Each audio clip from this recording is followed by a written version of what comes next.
Hello viewers, আশা করি সবাই খুব ভালো আছেন। আবারও একটা নতুন ব্লগে আপনাদেরকে ওয়েলকাম জানাচ্ছি।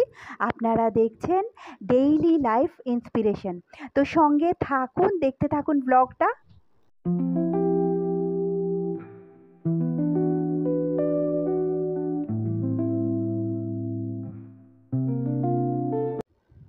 পৌঁছে গেছি চিত্রায়ণ স্টুডিওতে, আর এবার চলে এসেছি আমাদের ফ্লোরে।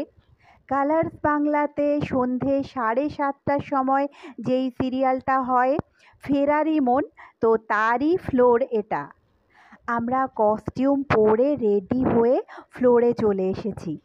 এখানে একটা জেলের সেট তৈরি হচ্ছে, তো আমাদের যেই সিনটা চলছে সেটা জেলের মধ্যেই।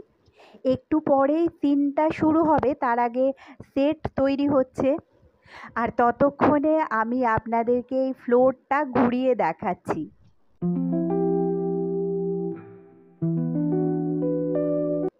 আর এই দিদি হলো আমার কো অ্যাক্টর। আর এখানে এনাদেরকে দেখতে পাচ্ছেন, এনারা হলেন টেকনিশিয়ান ভাইরা। এই ফ্লোরের মধ্যে বিভিন্ন রকম সেট তৈরি হয়, তো এনারাই এগুলো তৈরি করেন। যখন যেরকম সিন হয় তো সেইভাবেই সেটগুলো তৈরি করা হয়। আর এটা হলো পুরো ফ্লোরটা। এরকম একটা বড় ফ্লোর তৈরি করা হয়, যেটা সিরিয়ালটা যেরকম গল্প চলে, যেমন ধরুন পুরোনো দিনের যদি গল্প থাকে তো ফ্লোরটা সেরকমভাবেই সাজানো হয়, বা বর্তমান যুগের যে গল্পগুলো থাকে তো সেইভাবেই ফ্লোরটা তৈরি করা হয়। এই দিকের এগুলো দেখতে পাচ্ছেন লাইট।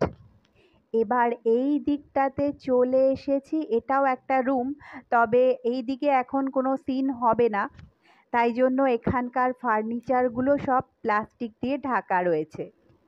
অনেক বড় একটা ফ্লোর থাকে, তার মধ্যে ছোট ছোট সেট তৈরি করা হয় যখন যেরকম সিন চলে সেইভাবে।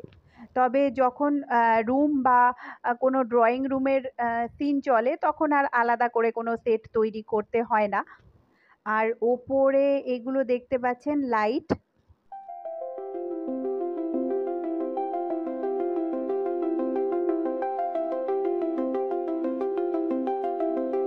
তো এখানে জেলের সেটটা প্রায় তৈরি হয়ে গেছে, একটু বাকি আছে এখন। কিছুক্ষণ পরেই সিনটা শুরু হবে, তাই জন্য আমরা সবাই এখন ফ্লোরেই এসে বসে আছি।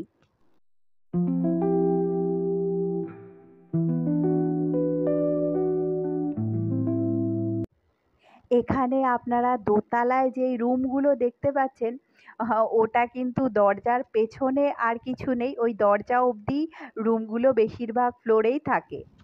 যখন দোতলায় ওরকমভাবে কোনো সিন চলে তখন বলেই দেওয়া হয় দরজার ওই পারে যদি কেউ পা দিয়ে রুমে ঢুকতে যায় সে কিন্তু একদম নিচে পড়ে যাবে। অবশ্যই, কেননা ফ্লোরটা সেইভাবেই তৈরি করা থাকে। বাইরে ক্যান্টিনে গেছিলাম লাঞ্চের জন্য, তো আবার ফ্লোরে চলে এসেছি। গেটের সামনে এগুলো লাইটের স্ট্যান্ড রাখা ছিল, আর এই দিকটাতে রয়েছে ক্যামেরা। এখানে একটু আগেই অন্য একটা সিন চলছিল। এখন লাঞ্চ ব্রেক দেওয়া হয়েছে, তাই জন্য এখানটায় কেউ নেই। এরপরে আবার লাঞ্চ ব্রেকটা শেষ হলে সিনটা শুরু হবে। তো ওই সিনটা হয়ে গেছে, এখন আমাদের এখানের লাইট এইসব রেডি হচ্ছে। এই দিকের জেলের সিনটা এবার শুরু হবে।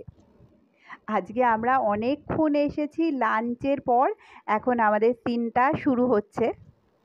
আজকে প্যাক আপ হতে রাত হয়ে গেছিলো, তারপর চলে এসেছি এখন টালিগঞ্জ মেট্রো স্টেশনে।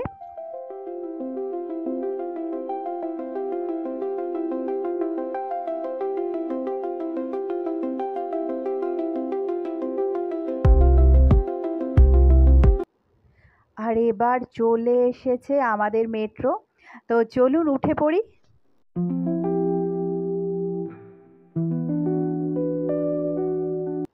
উঠে পড়েছি, তবে মেট্রোটা ছিল দমদম অবধি। আর এখানে ট্রেন থেকে সবাইকে নেমে যেতে হয়েছে, কারণ এই ট্রেনটা কাটসেডে চলে যাবে, এই ট্রেনটা আর যাবে না। আর এই যে এই ট্রেনটা চলে যাচ্ছে কাটসেডের দিকে, তবে কিছুক্ষণ পরেই আরেকটা ট্রেন আসবে যেটা দক্ষিণেশ্বরের দিকে যাবে, তো সেই ট্রেনের জন্যই এখানে সবাই ওয়েট করছে। তো বন্ধুরা, আজকের ব্লগটা এই পর্যন্তই।